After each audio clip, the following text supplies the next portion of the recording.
वंदे पुरुषोत्तमम।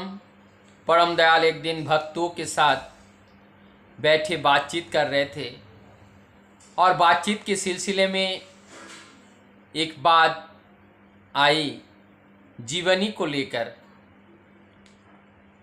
ठाकुर जी के सामने बहुत से प्रमुख जो भक्तगण हैं बैठे हुए थे और सभी लोग ठाकुर जी के जीवनी लिखने के बारे में बातचीत कर रहे थे। उसमें हमारे कृष्ण प्रसन्न भट्टाचार्य दा, प्रफुल्ल कुमार दास दा, वहाँ पे पंचनंदा, बहुत सारे हमारे भक्त दादा लोग वहाँ पे उपस्थित थे और इस जीवनी के बारे में परम दयाल बताते हैं कि हम किसी चीज़ के बारे में, जीवनी के बारे में लिखने के लिए उस जीवन के साथ मिलना पड़ता है। उस जीवन के साथ एकदम जुड़ना पड़ता है। जब हम उस जीवन के अंदर ही प्रवेश नहीं करेंगे तो उस जीवन के बारे में कैसे लिख पाएंगे। फिर इसमें बहुत से बातें चली। इस बीच में जो हमारे भक्त दादा थे कहते हैं कि जो जीवनी जो लिखते हैं, ये जीवनी अपने जो दर्शन है, जिस दृष्टि से देखते हैं, जितनी विश्वास होती है, उतनी ज्ञान की गहराई होती है, उतनी गहराई तक प्रवेश कर पाते हैं और उतना ही देख पाते हैं। इससे ज़्यादा दिखाई नहीं देती हैं। परमदयाल ठाकुर जी कहते हैं दुनिया में जितने भी लोग हैं, यदि किसी एक व्यक्ति के बारे में पूछा जाए, उस व्यक्ति के बारे में अगर जानकारी लिया जाए तो हर व्यक्ति अपने अपने तरीके से बताते हैं। क्यों?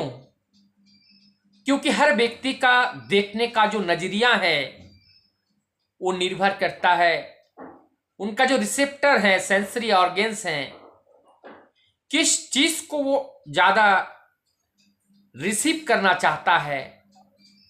उसके बाद हमारी जिसकी जीवनी हम लिख रहे हैं उनके प्रति हमारा विश्वास कितना है,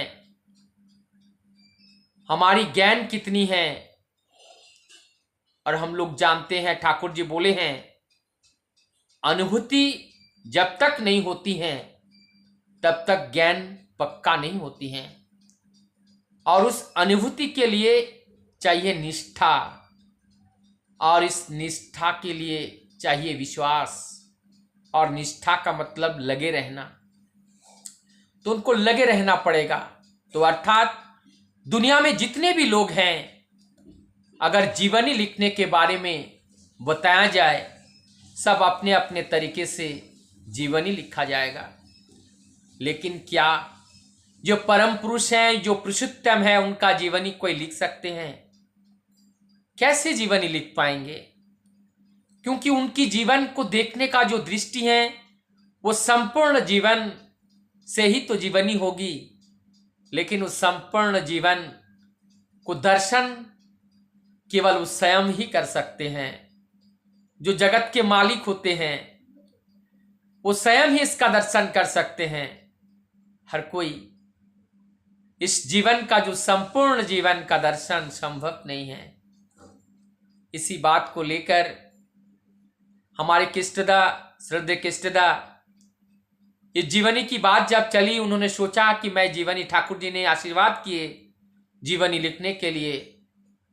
घर पे गए, मस्तिष्क में सोचते हुए कि ठाकुर जी की जीवनी लिखनी है, बैठे जीवनी लिखने, कॉपी हाथ में लिए, पेन भी हाथ में लिए, लिखना चाहा, लेकिन समाज सोच रहे हैं जिनका दर्शन एवं दुनिया के जितने भी लोग हैं सभी ने अलग अलग तरीके से प्रभु को अनुभव किया, प्रभु का दर्शन किया, प्रभु को पाया।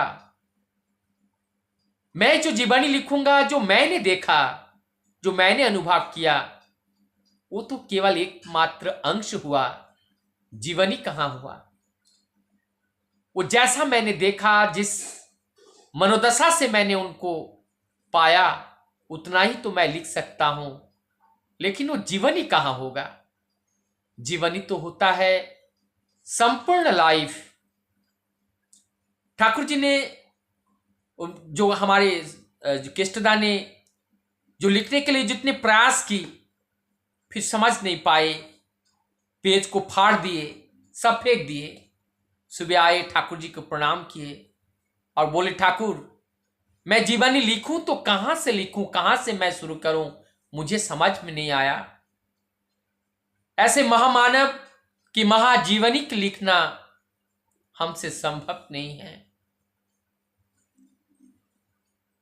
परम पुरुष, परम पिता, परमेश्वर, जगत के सृष्टिकर्ता, जिन्होंने जगत को रचा है, जितने जगत के ये सृजन हैं, सृजन प्रगति में जो भी वस्तुएं हैं, सारे वस्तुएं अपने अपने तरीके से अलग हैं। जिन्होंने इस अनंत रूप दे सकते हैं, तो उनका रूप कैसा हो सकता है, ऐसे महामानव के बारे में कैसे हम लिख पाएंगे।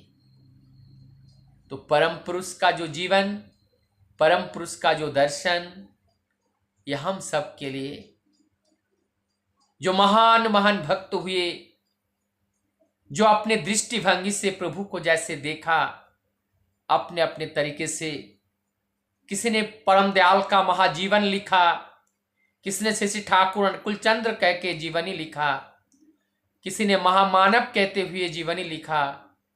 इस तरीके से अनेकों भक्तों ने अनेकों तरीके से परम दयाल का जीवन का चित्रण करने का प्रयास किया, और जो हम लोगों के लिए आज वही प्रेरणा स्रोत हैं।